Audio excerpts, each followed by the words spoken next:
प्यार भरा नमस्कार।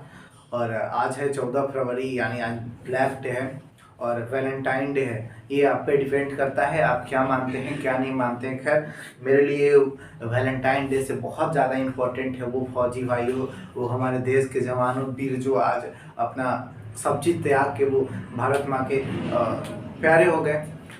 खैर, उनको भी बहुत बहुत नमन है। आज 14 फरवरी, आज बहुत सारे बच्चे लोग अपना वैलेंटाइन डे मना रहे होंगे अपने अपनी जगह पे अलग अलग। खैर, लेकिन मुझे आशा नहीं पूर्ण विश्वास है कि जो मेरे साथ वॉरियर जुड़े हैं, सूरज प्रभात ऑफिशियल के साथ जो वॉरियर जुड़े हैं, जो योद्धा इस प्लेटफॉर्म से जुड़े हैं, एवं लास्ट घड़ी में 10th वाले बच्चों को बस मैं खास कहना चाहता हूँ 10th वाले बच्चों को कि आपका बस ना वो 2 या 3 दिन एग्जाम बच गया है और वही ये दिन ऐसा है जो कुछ कर जाने का, इतिहास लिख देने का वो एक आपको पेज मिलेगा। पेज आपने जिंदगी भर, आपका सर्टिफिकेट है, जिंदगी भर इतिहास के पन्ना पर लिखे। अगर बाई द वे 299 रह जाता है, यानी 100 कम रह जाता है, तो ये जिंदगी भर आपका ना, ये जिंदगी भर रहेगा आपका ये सर्टिफिकेट। बाई द वे अगर 400 हो जाता है तो ये भी आप अपना जिंदगी भर बाल बच्चों को दिखाएंगे। मैं कोशिश करूंगा कि मैं जिस सब्जेक्ट जैसे पढ़ाता हूँ, ये प्लेटफॉर्म से जितना बनता है उतना। और मैंने वो मिशन 20 डे वाला सीरीज चलाने के बाद किया था, तो बहुत सारे बच्चे लोग ऑफलाइन से ही जुड़े रहे, तो उनको ऑफलाइन से ही बहुत अच्छा चला। मैराथन क्लास चला, हमारे एसके फौजी सर के भी द्वारा चला, कुछ राहुल सर के भी द्वारा चला और कुछ मेरे द्वारा भी एसएसटी चला। तो ऑफलाइन में ही वो लोग का खैर खत्म हो गया मैराथन। और अब सब लोग बोले कि नहीं, अब बस 2-3 दिन का टाइम बचा है, 2-3 दिन आप क्लास ले लीजिए यूट्यूब पे। तो हमने भी सोचा कि चलिए, सब बच्चों का मन है, मेरे सभी भाइयों को, सभी वॉरियर का मन है कि लास्ट समय में जुड़े रहें आपसे। तो बिल्कुल हम जुड़े रहेंगे और हम उनसे विशेषकर ध्यान दे रहे हैं, मतलब उनके लिए जो हमारे गांव के अगल बगल से हैं। वो लोग बोल रहे थे, वो लोग हम पे बहुत ज़्यादा विश्वास करके बोल रहे थे भैया आप पढ़ा दीजिए थोड़ा बहुत लास्ट में ऑब्जेक्टिव सीरीज। तो मैं बिल्कुल आप लोग के लिए 1 शॉट लाया हूँ और 1 शॉट में ही पूरा फिनिश करेंगे हम लोग ऑब्जेक्टिव। ये एक वीडियो आपका वो एग्जाम हॉल का एसएसटी वाला जो दिन है आपका, वो आपको ना एकदम मुस्कुराहट एकदम चेहरे पे ला देगा। तो बिल्कुल शुरू से 0 से कंटिन्यू एकदम बना के हेडफोन लगा लीजिए, कंटेंसी के साथ बिल्कुल पढ़िए और हमारे साथ चलते हैं सिस्टम में। अब कोई नो सिलेबस डिस्कशन क्या पूछेगा, बस एक बात बता देना चाहते हैं, डिस्कस करना चाहते हैं कि ये आप देख रहे हैं आपका ये पूरा एसएसटी में आपका 50% ऑब्जेक्टिव और 50% सब्जेक्टिव। 50% ऑब्जेक्टिव अगर बाय द वे आप सही करते हैं, 50% ऑब्जेक्टिव अगर आप सही करते हैं, तो सबसे पहले आपका एक बोनस पॉइंट होता है कि आप सबसे अलग होते हैं। सबसे अलग क्योंकि ये लिखने वाला चीज नहीं है, आपको बिल्कुल आपको 4 मिलेगा आपको डब्बा, वो गोल गोल भरने वाला कोई आपको एक भरना है और ये मशीन से चेक होता है। कोई आदमी नहीं कि मुंह माया करके आपको आप नहीं बनाए तो दे देंगे। तो सबसे पहले हम लोग का कोशिश यही होता है कि ऑब्जेक्टिव वाला ना आप पूरा 50% क्लियर कर लेते हैं। उसके बाद जो लिखने वाला सीरीज होता है, उसके बाद थोड़ा बहुत मोह माया आ जाता है। उन लोग को भी अगर बढ़िया से सजा के लिख दिए, कुछ गलत तो है तो चलेगा, लेकिन यहाँ पे कोई बिल्कुल नहीं, क्योंकि मशीन है, वो इमोशनल नहीं होता, वो इरेशनल होता है। बिल्कुल एकदम कोई आपसे लगाव होगा नहीं रहता है, जो आप लिखेंगे बनाएंगे वही मार्क्स मिलेगा। तो चलते हैं, आज हम लोग अब एसएसटी सीरीज शुरू कर दी, हम लोग चलेंगे। अगर कोई चैनल सब्सक्राइब नहीं किए हैं तो चैनल को सब्सक्राइब कर लेंगे, लाइक कर लेंगे, शेयर कर लेंगे हमारे चैनल को। देखेंगे हम लोग फर्स्ट क्वेश्चन चलेंगे यहाँ से। यंग यूरोप की स्थापना किसने की थी? देखेंगे इंपॉर्टेंट क्वेश्चन है, यही आपके एग्जाम्पल में छपने वाला है। तो यंग यूरोप की स्थापना किसने की थी? तो आपको पढ़ा होगा अगर इतिहास, तो उसमें देखा होगा 4 ऑप्शन हम लोग लेके नहीं चल रहे हैं क्योंकि थोड़ा सा अभाव है डिजिटल बोर्ड का, इसलिए हम लोग एक ही चले वन लाइनर क्वेश्चन। तो यंग यूरोप की स्थापना किसने किया था? तो यंग यूरोप की स्थापना आपका मेजनी ने किया था। अगर आप इतिहास पढ़े होंगे तो आपको याद होगा। अब बिल्कुल लास्ट समय में रटते एकदम रट के जैसे भी याद होगा ना कर लेना है, लेकिन कर लेना है। यंग यूरोप की स्थापना किसने किया था? तो यंग यूरोप का स्थापना आपका मेजनी जी किए थे। कौन? तो मेजनी ने यंग यूरोप का स्थापना किया था। आप अगर इतिहास पढ़े होंगे तो आपको याद हो रहा होगा, नहीं तो फिर कोई दिक्कत नहीं, आप याद कर लीजिए। यंग यूरोप की स्थापना मेजनी। उसके उसके बाद कहा जाता है कि अंकोर वाट का मंदिर, अंकोर वाट का मंदिर किस देश में बनाया गया। तो आप पढ़े होंगे कंबोडिया, वियतनाम, लाओस, ये सब खूब पढ़े होंगे, लेकिन यहाँ आपका ये मंदिर अंकोर वाट का मंदिर आपका कंबोडिया में बनाया गया। समझ में आ रहा है? अंकोर वाट का मंदिर कंबोडिया में बनाया गया। यंग यूरोप की स्थापना किसने किया? तो यंग यूरोप की स्थापना आपका मेजनी किए। अंकोर वाट का मंदिर किस देश में बनाया गया? तो ये अंकोर वाट का मंदिर कंबोडिया में बनाया गया। उसके बाद थर्ड क्वेश्चन चलते हैं। तो थर्ड क्वेश्चन में आपका हिंद स्वराज यानी हिंद स्वराज पुस्तक किसके द्वारा लिखी गई? तो हिंद स्वराज पुस्तक आपके ये जो बापू हैं, बापू यानी मोहनदास करमचंद गांधी, उनका पूरा नाम है ये मोहनदास करमचंद गांधी, यानी इनको महात्मा गांधी, इन्हीं को गांधी, आप लोग इनको बहुत बढ़िया से चिनते होंगे, ये इनका परिचित का मुमताज नहीं है। हिंद स्वराज का पुस्तक किसके द्वारा लिखी गई? तो ये मोहनदास करमचंद गांधी के द्वारा हिंद स्वराज पुस्तक लिखा गया। उसके बाद चलते हैं आपका फोर्थ नंबर क्वेश्चन। तो ये बंबई में पहला कपड़ा मिल कब खुला था? बहुत इंपॉर्टेंट। सब ये जो एनसीईआरटी का सीरीज है उससे इंपॉर्टेंट मलाई निकाल के यहाँ पे आपको दिया जा रहा है। तो बंबई में पहला कपड़ा मिल कब खुला था? तो ये 1853 यानी 1853 में बंबई में पहला कपड़ा मिल खुला था। इसका आंसर ये होगा 1853।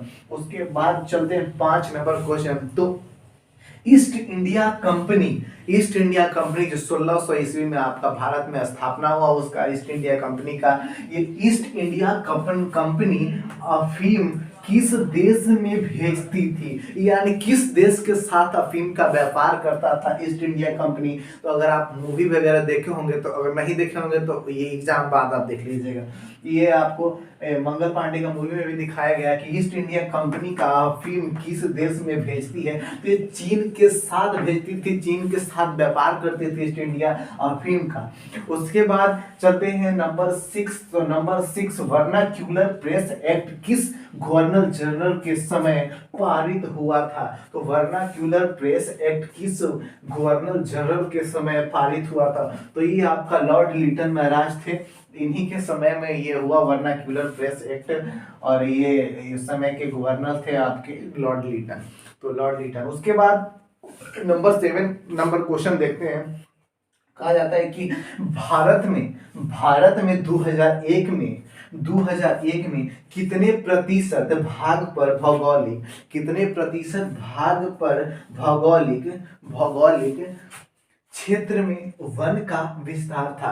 तो वन का विस्तार था, भारत में कितने प्रतिशत भूभाग पर भौगोलिक क्षेत्र में वन का विस्तार था? तो ये आपका है 19.27%। 19.27% भूभाग में आपका वो भौगोलिक क्षेत्र का वन विस्तार था। तो याद बिल्कुल कर लीजिएगा एग्जाम में, तो यही सब क्वेश्चन आने वाला है। 19.27% में आपका वो भौगोलिक क्षेत्र का विस्तार था। उसके बाद नंबर क्वेश्चन 8, अगर आपको दिखाई दे रहा होगा तो ठीक है, नहीं तो सुन लीजिए क्वेश्चन। भारतीय कृषि का राष्ट्रीय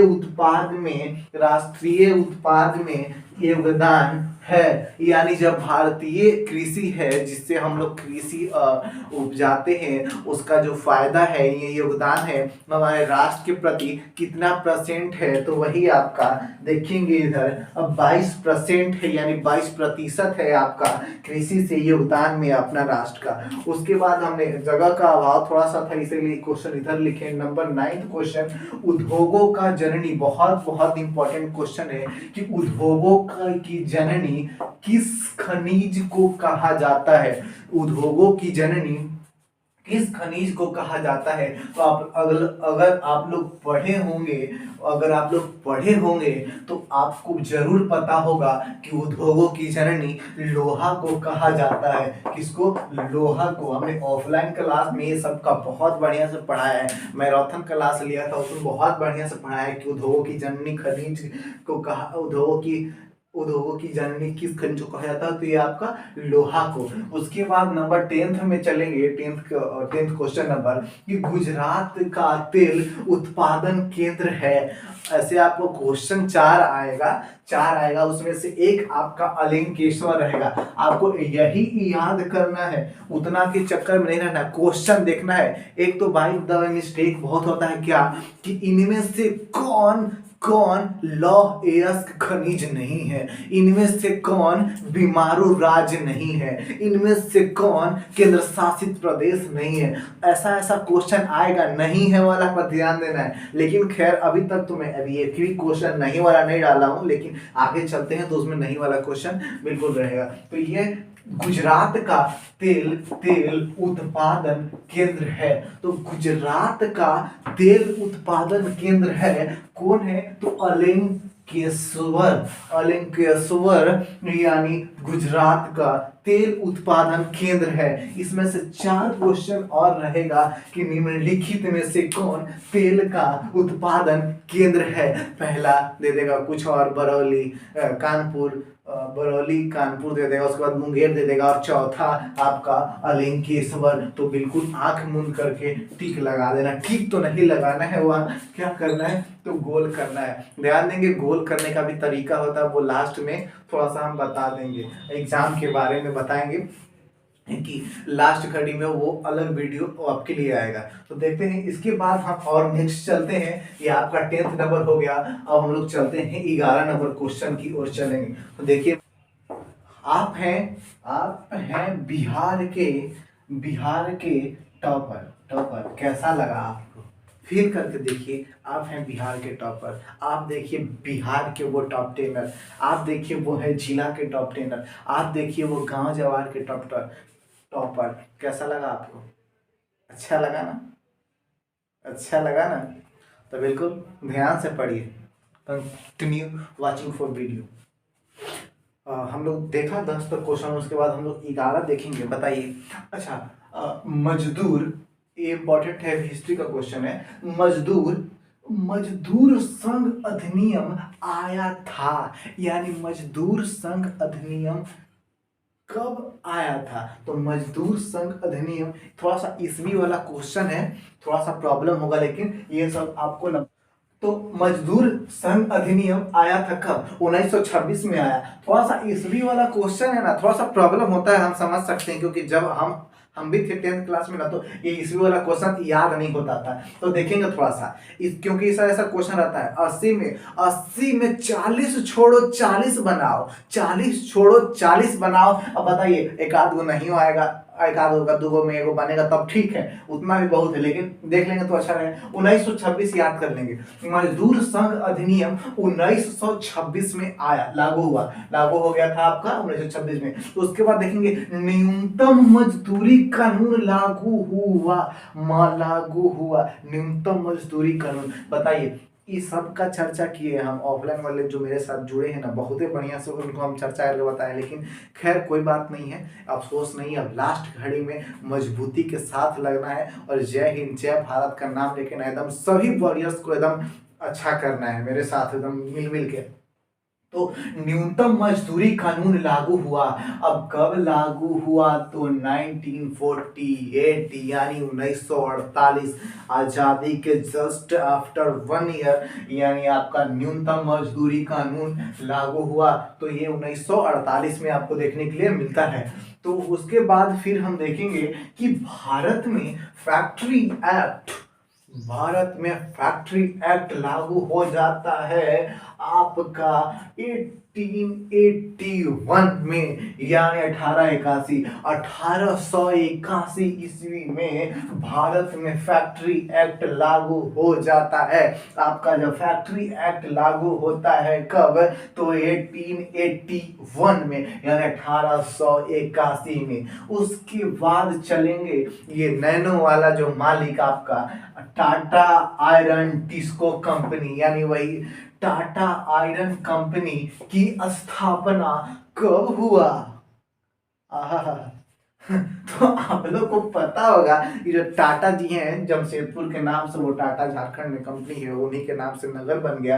ये टाटा आयरन कंपनी का स्थापना, यानी जो कहा जाता है कि जो फर्स्ट बार उन्होंने स्थापना किया तो 1907 में, यानी 1907 ईस्वी में टाटा आयरन कंपनी की स्थापना हुआ। और जमशेद जी टाटा का वो कंपनी है, आप लोग सब जानते हैं, टाटा का नमक खाते हैं ना, खाते होंगे। तो टाटा आयरन कंपनी का स्थापना 1907 हुआ। उसके बाद हम लोग देखेंगे, नेक्स्ट चलते चलेंगे। अब लास्ट घड़ी में तो टिक ही तो लगाना है, तो लगाते चलते हैं। तो देखते हैं कि 50 नंबर क्वेश्चन, भारत में सर्वप्रथम, यानी भारत में सर्वप्रथम या प्रथम बोलते थे, भारत में प्रथम जूट फैक्ट्री कहाँ स्थापित हुआ? तो आपका भारत में प्रथम जूट फैक्ट्री कोलकाता, कहाँ? कोलकाता। तो कोलकाता में आपका प्रथम जूट फैक्ट्री स्थापना हुआ आपका, कहाँ में? तो कोलकाता में। उसके बाद देखने के लिए मिलेगा, तो उसके बाद क्या मिलेगा कि 60 नंबर क्वेश्चन, यानी 16वां नंबर जो क्वेश्चन है वो कह रहा है आपसे कि सेफ्टी लैंप का आविष्कार किसने किया? जब हम 10th क्लास में पढ़ते थे ना, जब 10th क्लास में हम खुद पढ़ते थे, तो इस क्वेश्चन को इतना रटते थे ना कि अगर कोई मरते समय पूछेगा कि सेफ्टी लैंप का आविष्कार किसने किया, तो जाने से पहले कहेंगे हम्फ्री डेवी।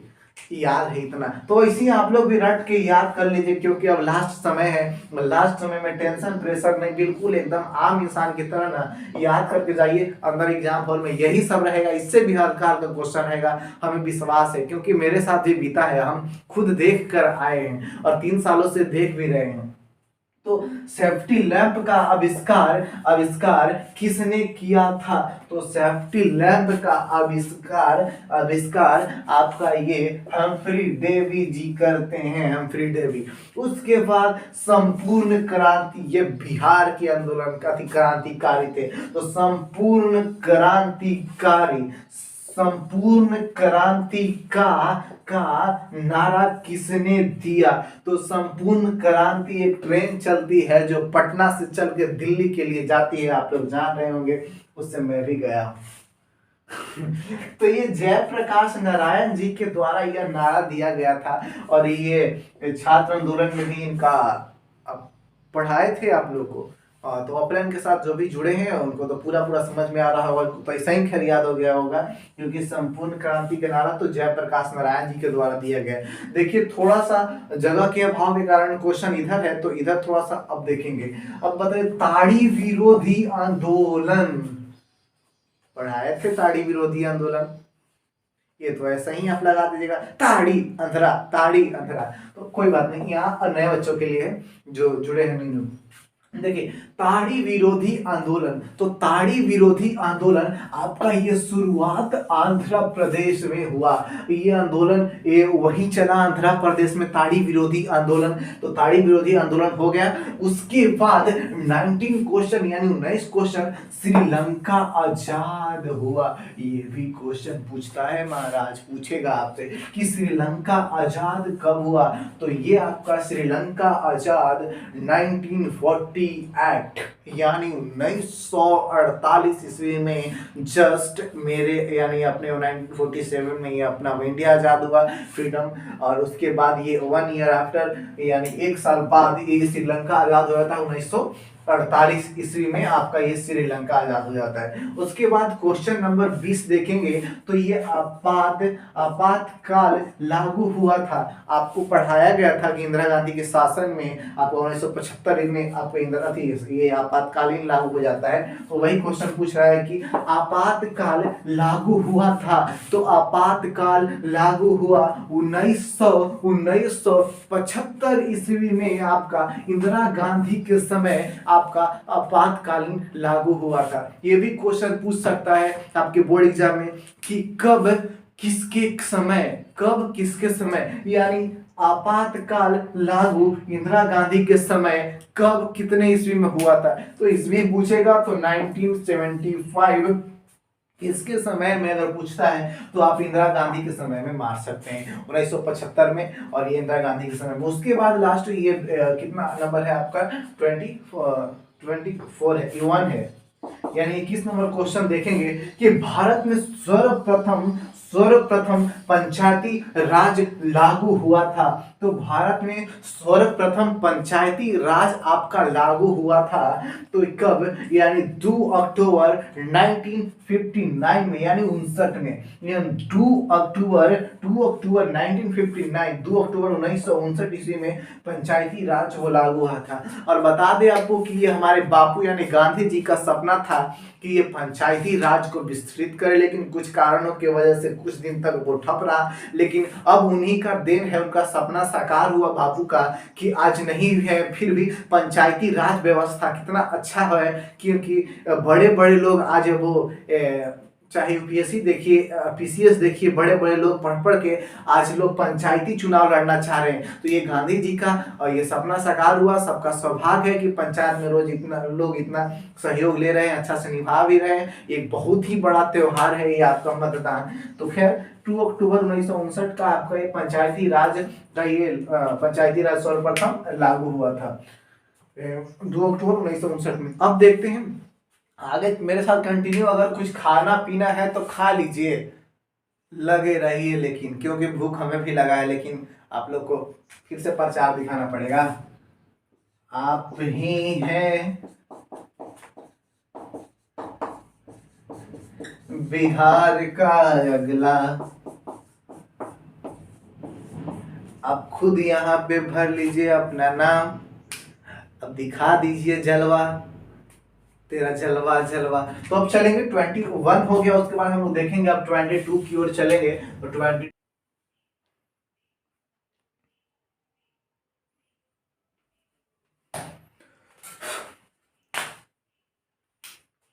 तो चलिए हम लोग देख लिए थे आपका कहाँ तक 22 यानी 21 तक हम लोगों ने देखा 21। अब हम लोग 22 नंबर क्वेश्चन देख रहे हैं। बताइए अब 22 नंबर क्वेश्चन, टाइमिंग थोड़ा सा ज्यादा हो जा रहा है, लेकिन खैर कोई दिक्कत नहीं है क्योंकि वन ही शॉट। इसके बाद फिर ऑब्जेक्टिव आपको एसएसटी के लिए देखने की कोई यूट्यूब चैनल कहीं कोई जगह पर भटकने की कोई जरूरत नहीं है, बल्कि बिल्कुल एक वीडियो देखिए और पूरा एसएसटी का ऑब्जेक्टिव कंप्लीट कीजिए। मेरा 100% नहीं 110% दावा है कि ये एक वीडियो के बाद ना आपको कोई ऑब्जेक्टिव एसएसटी का ना बिल्कुल एकदम छूटने वाला नहीं है, लेकिन एकदम एक ही वीडियो में पूरा है। तो अब कहीं भटकने की जरूरत नहीं है, पूरा वीडियो एकदम 1 से लेके क्वेश्चन है, आपको जहां तक जाए वहां तक एकदम देखना है। यानी कि सर 100 हो गया, सर 200 हो गया, सर कोई दिक्कत नहीं है, कोई परेशानी नहीं है, 200 हो जाए 300 हो जाए, अरे एक ही वीडियो तो देखना है। और एक ही वीडियो देखना है तो बताइए हड़बड़ाहट क्यों। एक ही वीडियो से अगर आपको 40-80 तो क्वेश्चन देता है, लेकिन बनाना है 40 छोड़ो 40 बनाओ, 40 में 40 अगर एक वीडियो से बन रहा है तो इससे अच्छा प्लेटफॉर्म आपको कहाँ मिलने वाला है। आप खुद ही बताओ, कहीं मिल रहा है तो बताओ, कमेंट करके बताओ। अगर आप लोगों को वीडियो अच्छा लग रहा है अभी पढ़ने में तो बिल्कुल कमेंट करो, वेरी नाइस, या जो हो अच्छा लग रहा है, या कोई और टॉपिक पे चाहते हो वीडियो तो नीचे कमेंट करो। तुम्हारा कमेंट का इंतजार करते रहते हैं हम लोग, हमारा टेक्निकल टीम देखते रहता है कब किसका कमेंट आया। सर ये फलाने जी कहें कि ये चीज़ पढ़ा दीजिए। एक लड़का ने अभी कमेंट किया कि सर ऑब्जेक्टिव सीरीज स्पेशल, हम उसके लिए उसका नाम हम लेना चाहेंगे, उसका नाम अभिषेक कुमार है। उन्होंने हमारे YouTube चैनल पे कमेंट किया कि सर ऑब्जेक्टिव का चाहिए। हमने उनके लिए तो उनका तो बात रखा रखा, साथ में 100 लोगों का ऑब्जेक्टिव क्लियर हो रहा है। तो इसीलिए अगर आप कोई कमेंट करते हो कि सर हमको ये चाहिए, तो हम बनाते रहते हैं और अच्छा कंटेंट रहता है, आप लोगों को भी अच्छा लगता है। तो चलिए देखते हैं आगे 22 नंबर क्वेश्चन। ये कह रहे हैं आपको कि भारत में सर्वप्रथम नगर निगम की स्थापना कहाँ हुआ, कब हुआ। भारत में सर्वप्रथम नगर निगम की स्थापना कब हुआ, कहाँ हुआ। तो देखिए ये आपका जो चेन्नई है ना, मद्रास को ही ना, इससे पहले मद्रास कहा जाता था, अब चेन्नई कहते हैं। ये मद्रास को ही ना इस सबसे पहले यानी चेन्नई सर्वप्रथम ये आपका नगर निगम बना था और 1688 ईस्वी में बना था ये आपका नगर निगम सर्वप्रथम 88 में, 1688 में चेन्नई ये आपका भारत का सर्वप्रथम नगर निगम था ये चेन्नई। उसके बाद आपका ये जो 23 नंबर क्वेश्चन, आगे चलते हैं। ये पटना नगर निगम की स्थापना कब हुआ। जब भारत में पूछ लिया तो हम लोग बिहार बोर्ड का एग्जाम दे रहे हैं, तो अपना बिहार का राजधानी आपको पता है कि कहाँ है, और बिहार का राजधानी आपका ये पटना है। तो ये पटना आप जान रहे हैं कि नगर निगम है, तो ये पटना नगर निगम की स्थापना कब हुआ। देखिए बता दे रहा हूं आपको कि जब आप एग्जाम हॉल में बैठे रहेंगे तो क्वेश्चन ना आपको ऐसे पूछेगा, पटना नगर निगम की स्थापना कब हुआ। ऑप्शन ए में 1952, 1952 ठीक है, मान लेते हैं, दे दिए पहले ही ऑप्शन में 1952। उसके बाद अगर आपको देता है 1902, 1956, 1963 और 1952, तो 4 ऑप्शन रहेगा। बताइए अगर हमको कंफर्म अगर कोई चीज याद है कि पटना नगर निगम की स्थापना 1952 में हुआ, 1952 में हुआ, तो कंफर्म टिक नहीं लगा देंगे, गोलियां नहीं देंगे तुरंत, या टिक लगा के बाद में गोलियां भी रहे, कोई दिक्कत, तो गोल लगाते रहना है। तो पटना नगर निगम की स्थापना 1952 ईस्वी में आपका हुआ। उसके बाद हम चलेंगे एकदम इंपॉर्टेंट ये सब है आपका सीरीज इंडिका पुस्तक। इंडिका पुस्तक की रचना किसने किया, तो ये आपका मेगास्थनीज जी ने किया था। ये आपका इंडिका पुस्तक का लेखक, जो इंडिका पुस्तक लेखक है ना, ये इंडिका पुस्तक की रचना जो किए थे ना मेगास्थनीज, ये आपका मेगास्थनीज जी के द्वारा ये इंडिका पुस्तक की रचना किया गया था। आपको हम ये ऑफलाइन क्लास में ना बहुत बढ़िया से पढ़ाई ये सब का रच के इतिहास। उसके बाद चलते हैं 26, अब लास्ट नाइट रिवीजन इसको बोल सकते हैं, यानी लास्ट घड़ी का रिवीजन, यानी 1900 नई आर्थिक नीति आपका लागू हो जाता है। आपको बताए थे कि 1921 में 1921 में 1921 में आपका ये नई आर्थिक नीति आपका लागू हो जाता है। उसके बाद देखेंगे कि आपका 26 नंबर क्वेश्चन आता है कि क्या है कि ये लेनिन की मृत्यु, ये बहुत बहुत बहुत इंपॉर्टेंट है। जितना ये सब क्वेश्चन है मैं टिक लगाऊं ना कि एम लगा लो, एम भी आए तो ये भी बहुत कम होगा, लेकिन मैं बता दे रहा हूं कि ये इंपॉर्टेंट क्वेश्चन, ये 26 नंबर की लेनिन की मृत्यु कब हुआ, एग्जाम हॉल में यही छपा रहेगा। तो ये 1924 में यानी लेनिन की मृत्यु हुआ 1924 ईस्वी में। उसके बाद 27 नंबर क्वेश्चन चलते हैं, तो देखते हैं कि बोल्शेविक क्रांति, ये देख के इसको मेरा अपना एग्जाम याद आया था, कहा कि मेरा एग्जाम का पहला क्वेश्चन यही था, बोल्शेविक क्रांति कब हुआ था। तो बोल्शेविक क्रांति आपका नवंबर 1917 ईस्वी में आपका हुआ था। बोल्शेविक क्रांति नवंबर 1917 में आपका हुआ था ये बोल्शेविक क्रांति। अब उसके बाद देखेंगे कि असहयोग आंदोलन, ये बहुत ही फेमस आंदोलन है आपका। ये असहयोग आंदोलन कब प्रारंभ हुआ था, यानी कब शुरू हुआ था। तो ये असहयोग आंदोलन आपका 1920 ईस्वी में। असहयोग जब कोई सहायता नहीं कर रहा था, अंग्रेज लोगों को बहिष्कार, नहीं जाएंगे, न पढ़ेंगे, न खाएंगे, न तुम्हारे यहाँ का चीज खरीदेंगे, सब चीज बहिष्कार कर रहे थे, उसी को असहयोग कहते हैं। आपको पढ़ाया था ऑफलाइन में बहुत बढ़िया से। तो देखेंगे कि असहयोग आंदोलन कब प्रारंभ हुआ था, तो ये आपका 1920 ईस्वी में, और इसको प्रारंभ किए थे हमारे आदरणीय बापू जी महात्मा गांधी जी के द्वारा यह आंदोलन की शुरुआत किया गया था 1920 ईस्वी में, असहयोग आंदोलन। उसके बाद हम चल रहे हैं, अब इस पक्ष को देखेंगे तो अब 28 नंबर क्वेश्चन के बाद 29 या 29 नंबर क्वेश्चन चलेंगे कि चौरा चौरी हत्याकांड। आपको जब असहयोग पढ़ रहे थे आपको पढ़ाया गया होगा कि असहयोग में एक घटना घट गया जिसके कारण असहयोग आंदोलन बंद कर दिया गया था, वो आपका चौरा चौरी हत्याकांड। तो चौरा चौरी हत्याकांड आपका कब हुआ था, तो हम देखेंगे कि चौरा चौरी हत्याकांड आपको पढ़ाया भी गया होगा, नहीं है तो नहीं याद है तो बिल्कुल याद कर लीजिए क्योंकि बहुत इंपॉर्टेंट है। ये 5 फरवरी 1922 ईस्वी में आपका चौरा चौरी हत्याकांड हो गया था, जिसके बाद आपका असहयोग आंदोलन वापस ले लिया गया था। उसके बाद 30 नंबर क्वेश्चन चंपारण सत्याग्रह। तो ये चंपारण सत्याग्रह ये गांधी जी का सबसे सफल एवं पहला ये आपका आंदोलन इनका रहा था भारत में। तो चंपारण सत्याग्रह ये आपके बिहार वाले क्षेत्र में ही, चंपारण सारण गंगा उस तरफ पड़ता है। तो चंपारण सत्याग्रह 1917 ईस्वी में आपका हुआ था। तो चंपारण सत्याग्रह 1917 ईस्वी में। और 31 क्वेश्चन में चलता हूं तो यहाँ पे देखने के लिए आपको मिलता है कि भारतीय राष्ट्रीय कांग्रेस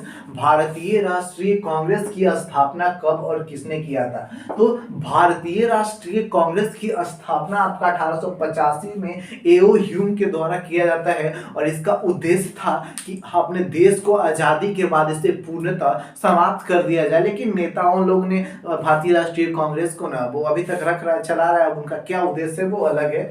लेकिन खैर भारतीय राष्ट्रीय कांग्रेस की स्थापना 1885 ईस्वी में हुआ था, यानी इसका नींव डाला है 1985 में, पूर्ण रूप से स्थापना हो गया। और एओ ह्यूम के द्वारा मतलब इसके नेतृत्व में, इन्हीं के नेतृत्व में ये कांग्रेस स्थापना हुआ था। उसके बाद ये दांडी यात्रा, बहुत ज्यादा क्वेश्चन देखने के लिए मैं लिखा हूँ इस पर, क्योंकि ये सब इंपॉर्टेंट क्वेश्चन है, ध्यान आप दीजिएगा। थोड़ा सा ईस्वी में है तो प्रॉब्लम होता है, समझ सकते हैं, मेरे साथ भी होता था, लेकिन ये बहुत आपको इंक्रीज रिजल्ट करने में बहुत मजा आएगा।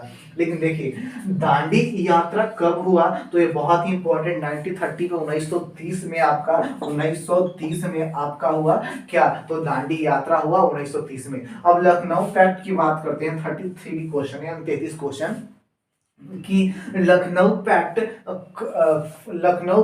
और रंपा विद्रोह दोनों एक ही समय हुआ था। लखनऊ पैक्ट और रंपा विद्रोह कब हुआ था, तो ये 1960 यानी 1916 ईस्वी में लखनऊ पैक्ट और रंपा विद्रोह हुआ था 1916 ईस्वी में। फिर देखेंगे भारत में खिलाफत आंदोलन कब हुआ, तो भारत में खिलाफत आंदोलन कब हुआ और इसके नेता कौन थे। तो जब बहुत बड़े लेवल पर अगर आप हिस्ट्री पढ़ते हैं तो ये सब याद करने की जरूरत नहीं होता, खुद ब खुद अधिक कहानी की तरह चला जाता है। लेकिन अभी आप जिस चीज का तैयारी है करने में, एग्जाम देने जाना है आपको, क्लास 10th का बोर्ड, खैर वो उतना विस्तृत नहीं पूछता है, लेकिन खैर वो ऑब्जेक्टिव के तौर पे आपको बता दे रहा हूं कि भारत में खिलाफत आंदोलन कब हुआ, तो 1920 में आपका खिलाफत आंदोलन होता है। 1920 ईस्वी में आपका खिलाफत आंदोलन होता है।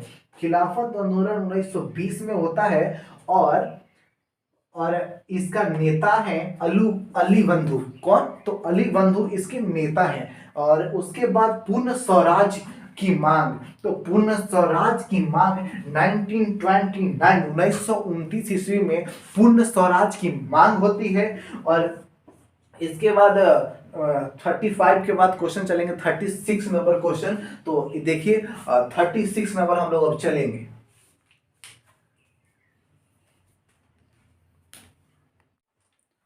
तो चलिए हम लोगों ने देख लिया था 35 क्वेश्चन तक हम लोग देखे थे, और 36 की हम लोग बात कर रहे थे। सब 36 देखेंगे हम लोग। तो 36 नंबर जो आपका ये क्वेश्चन है, 36 नंबर क्वेश्चन, ये क्वेश्चन कह रहा है क्या कह रहा है ना कि इटली एवं जर्मनी वर्तमान में किस महादेश के अंतर्गत आते हैं।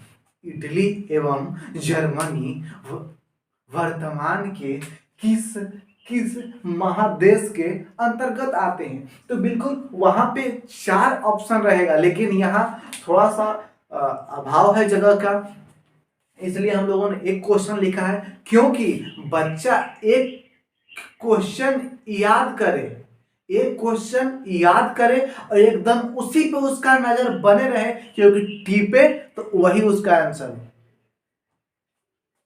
अब देखेंगे उसके बाद हम लोग ध्यान देंगे क्या क्या, तो यूरोप महादेश के अंतर्गत इटली एवं जर्मनी वर्तमान में आता है। उसके बाद 37 नंबर आपका क्वेश्चन है कि मेजनी का संबंध किस किस संगठन से था, तो मेजनी महाराज का संबंध कार्बोनरी से था। किससे था, तो कार्बोनरी से था। उसके बाद 38 नंबर क्वेश्चन आपका चलेंगे, तो वो आपका क्वेश्चन कह रहा है कि काउंट काबुर को विक्टर एमेनुएल ने किस पद पर नियुक्त किया था। विक्टर एमेनुएल ने किस पद पर किया था, मतलब पद पर नियुक्त किया था, यानी बैठाया था। तो बैठाया था आपका प्रधानमंत्री। बताइए, आप इतिहास पढ़े होंगे तो उसमें आप पूरा विक्टर एमेनुएल के बारे में पढ़े होंगे, मेजनी के बारे में पढ़े होंगे, सब लाल सेना वगैरह बहुत सारा चीज आप लोगों ने हिस्ट्री में पढ़ा हुआ, लेकिन इसको किस पद पर बैठाया था इसकी जानकारी आप लोग को होगा। लेकिन खैर देखिए, ये प्रधानमंत्री के पद पर बैठा था। वेरी वेरी इंपॉर्टेंट क्वेश्चन है कि काउंट काबुल को विक्टर एमेनुएल ने किस पद पर नियुक्त किया था, तो आपका प्रधानमंत्री। उसके बाद चलेंगे क्या, तो 39 नंबर क्वेश्चन, कहीं आपको राजगीर घुमाने नहीं ले जा रहे। 39 नंबर क्वेश्चन देखेंगे कि रक्त एवं लौह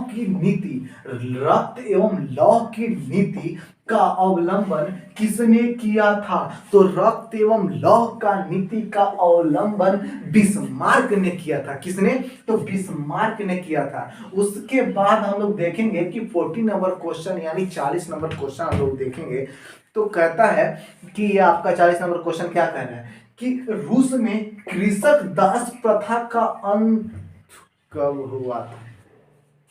रूस में कृषक दास प्रथा का अंत कब हुआ, तो ये आपका 1861 ईस्वी में रूस में कृषक दास प्रथा का अंत हुआ। 1861 ईस्वी में। फोन साइलेंट कर लीजिए। उसके बाद 41 नंबर क्वेश्चन यानी 41 में देखते हैं, इस साम्यवादी शासन का पहला प्रयोग, साम्यवादी शासन का पहला प्रयोग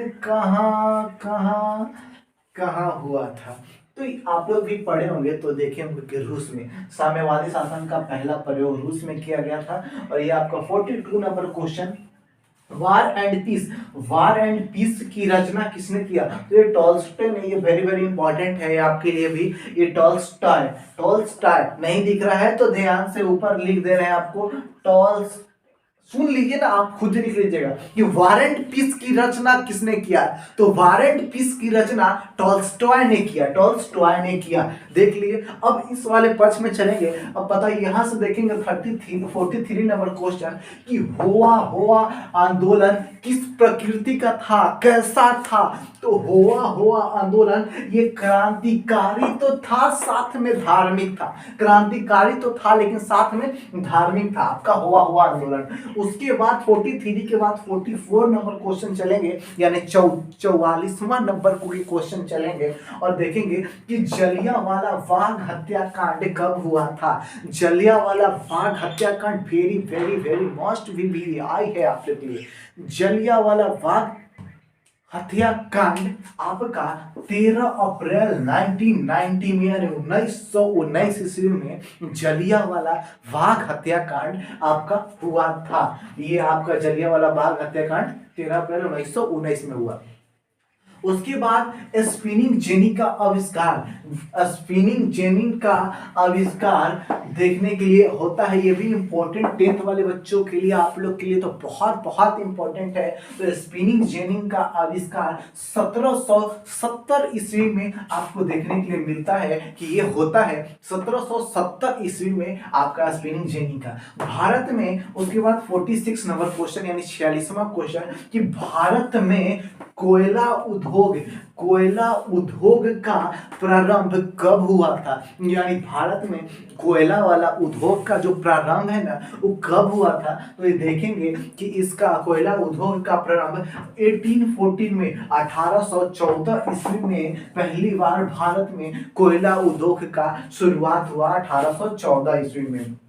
उसके बाद 47 यानी 47 नंबर क्वेश्चन अगर हम लोग देखेंगे तो 47 नंबर क्वेश्चन, जनसंख्या का घनत्व अधिक होता है। आपका क्वेश्चन पूछ रहा 47 देखेंगे ध्यान से कि जनसंख्या का घनत्व अधिक होता है। वहां पे 4 आंसर रहेगा आपके लिए, तो 4 आंसर आपके लिए रहेगा। एक रहेगा महानगर, नगर, गांव, शहर, बहुत सारा ऑप्शन रहेगा, लेकिन हम बोले हैं कि ज्यादा भटकना नहीं है, एक को याद करो, एक पे टिपो, एक को गोल करो।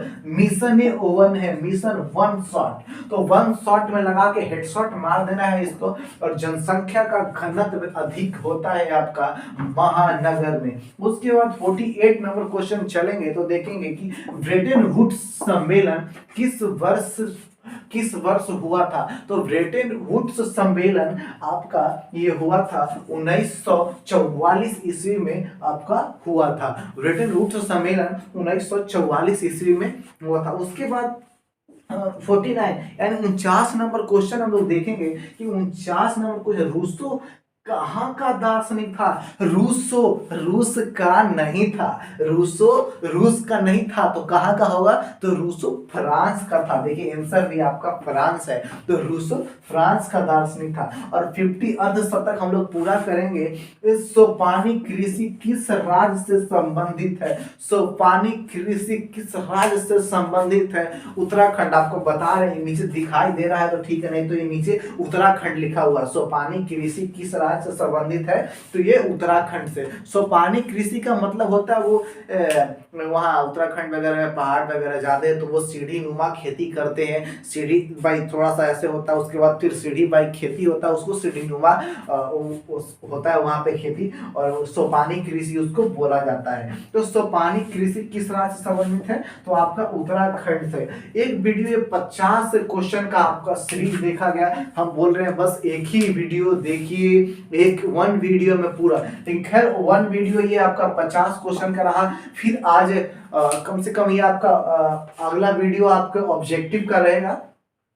अगला बस एक वीडियो ये देखना है आपको। ये वीडियो पूरा आपको बस पूरा देख लिया आपने, एकदम कंप्लीट इसको कर लीजिए। उसके बाद एक वीडियो ऑब्जेक्टिव का पूरा और एक वीडियो सब्जेक्टिव का आपके लिए। हम ये नहीं बताने जा रहे हैं कि सब्जेक्टिव में आप कौन कौन क्वेश्चन देखिए, कौन कौन याद करिए, हम याद नहीं करवाने जा रहे हैं। हम आपको बताने वाले हैं कि सब्जेक्टिव में आपको एसएसटी में इतना क्वेश्चन देख लीजिए, उसके बाद एक भी क्वेश्चन अगर बाहर से आया ना तो इतना आप कमेंट में लिखना, जो लिखना होगा लिख लेना। लेकिन आज सब्जेक्टिव बता रहा हूं आपको, बस उतना ही आपको ध्यान देना है और ज्यादा नहीं, बस उतना ही ध्यान देना है। और ये ऑब्जेक्टिव आपको 50 क्लियर कर लेना है, 50 में से 40 बनेगा। खैर 50 का नहीं, कम से कम 100-200 का और एक वीडियो और डालूंगा एट लास्ट वीडियो डालूंगा। ऑब्जेक्टिव का 2 वीडियो हो जाएगा। उसके बाद एक सब्जेक्टिव का मैं वीडियो डालने वाला हूं, जो उसमें बस एनालाइज किया गया है कि क्या क्या आने वाला है क्वेश्चन, बस आप उसको देख लीजिए। ज्यादा आपके पास तो आंसर पड़ा होगा, आप जहां पढ़े होंगे, नहीं पढ़े होंगे तो गाइड से जो भी है, जैसे अपने मन से बनाने का मन है आंसर बना लीजिएगा। अभी मैं आपको इसके ये वीडियो के बाद आपको ना हम सब्जेक्टिव का एनालिसिस कर देते हैं कि कौन कौन क्वेश्चन आने वाले हैं इस बार, और आप उसी पे ध्यान दीजिए। तो आज बहुत सारे लोग वैलेंटाइन डे मना रहे हैं। खैर सब लोग का अपना अपना है। हम लोग आज एक वन शॉट आज देखे ये एसएसटी के साथ। तो आप लोगों को लास्ट तक वीडियो देखने के लिए, सभी को इतना प्यार बरसाने के लिए, सभी को प्यार, लव यू। और मेरे सभी 10th वाले भाई एवं हमसे बड़े जो भी, छोटे जो भी हैं, सभी को बेस्ट ऑफ लक है। आप लोग एग्जाम बढ़िया से दीजिए। मुझे आखिर में पूर्ण विश्वास है कि मेरे सभी वॉरियर्स टॉप करेंगे और टॉपर हैं, रैंकर रहेंगे। और सब लोग अच्छे से तैयारी कीजिए और माता रानी का आशीर्वाद आप सभी लोगों पे बना रहेगा और सब लोग आप अच्छा मार्क्स लाइए। मुझे आशा नहीं, पूर्ण विश्वास है कि आप सब लोग मुझे मिठाई खिलाने आएंगे। सभी को लव यू, थैंक यू, जय हिंद।